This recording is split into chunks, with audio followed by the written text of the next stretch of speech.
हवेली की बत्तियां जैसे ही बुझती हैं, वैसे ही प्रीत की नज़र हवेली के चारों ओर जाती है और वह चीखती हुई अपने और दोस्तों से बोलती है, ये क्या हो गया? प्रीत के इतना बोलते ही उदित, नताशा और आर्यन की भी नज़र हवेली के भीतर चारों ओर पड़ती है और वे सभी आश्चर्य में पड़ जाते हैं। दुल्हन सी खूबसूरत हवेली दरवाज़ा बंद होते ही और बत्तियां बुझते ही एक भयावह खंडर में बदल चुकी थी। उदित, नताशा, आर्यन और प्रीत की धड़कनें तेज हो चुकी थी और सभी की समझ से परे था कि आखिर ऐसा कैसे हो सकता है। तभी वृद्ध महिला जोर जोर से हंसने लगती है। सभी उस महिला की हंसी देखकर और भी डर जाते हैं।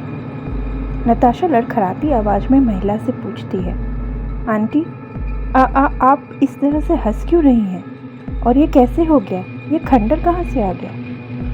महिला मुस्कुराती हुई बोलती है, डरो मत, ऐसी ही तो है यह हवेली। तुम लोगों ने जो देखा था वह तो भ्रम था।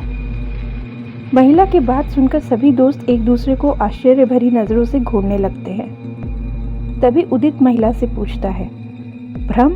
कैसा भ्रम? महिला, भ्रम वही जो तुम लोगों ने देखा। यह हवेली वास्तव में एक खंडर ही है। यह हवेली इस रास्ते से आते जाते लोगों को इसी तरह दुल्हन के रूप में सज संवर कर अपनी ओर आकर्षित करती है, और जब लोग इस हवेली की ओर आकर्षित होने लग जाते हैं और मोहित होकर अंदर आ जाते हैं, तब यह हवेली अपने असली रूप में आ जाती है। लोगों के हवेली के भीतर प्रवेश करते ही इस हवेली की बत्तियां बंद हो जाती हैं और हवेली अपने असली रूप में आ जाती है। महिला की बातें सुनकर सभी के होश उड़ जाते हैं और सभी सोच में पड़ जाते हैं कि आखिर ऐसा कैसे पॉसिबल है। प्रीत महिला से पूछती है, लेकिन आंटी, ऐसा कैसे हो सकता है? I mean, आपकी बातों से तो लग रहा है कि यह हवेली कोई जादुई हवेली है। प्रीत की बातें सुनकर महिला हंसते हुए डरावनी आवाज में जवाब देती है, जादुई नहीं, भूतिया कहो, भूतिया।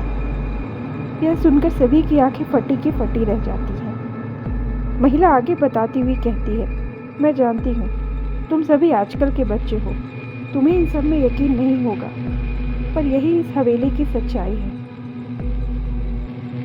उदित अचंभित होकर महिला से पूछता है, भूतिया है? यू मीन टू से किसी का भूत है यहाँ? महिला, हाँ, अब सही समझा तुमने। आर्यन, पर किसका भूत? और अगर ऐसी बात है तो फिर आप यहाँ क्यों रहती हैं? महिला, रानी चीनावती का भूत। प्रीत, रानी चीनावती? ये कौन है?